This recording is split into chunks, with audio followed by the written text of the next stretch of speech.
আজি रातिर 10टी बड़ खबर। पाकिस्तान निकटरे भारतर दाबी मुंबई आक्रमणर मास्टरमाइंड हाफिज सईद को आमको हस्तांतर कर।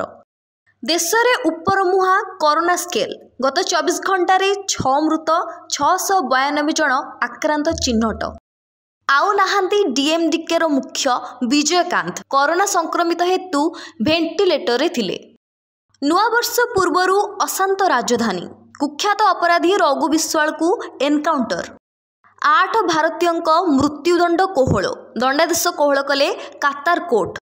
हरिद्वार रे कोर्ट भीतर को पशिला जंगली हाथी भांगिला गेट और कांथ। लोके हेले आतंकित। सांग हेब तो एमिति सांग को बंचाइबा पई बाघ सह लड़ीगले 2 महिला। एभली एक घटना उत्तराखंडर चंपावत जिले में घटी। रूस राष्ट्रपति को भेटिले जयशंकर। आलोचना पर प्रधानमंत्री नरेंद्र मोदी को आमंत्रण कले पुटिन।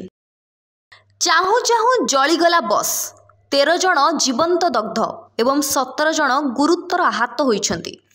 मध्यप्रदेश गुना ठारे एक भयंकर बस दुर्घटना घटी। एबेठू अयोध्या धाम जंक्शन नाम जनाजिब अयोध्या रेल स्टेशन उद्घाटन करिवे प्रधानमंत्री नरेंद्र मोदी। आज रातिर 10टी बड़ खबर को एठी रखुछु। नमस्कार।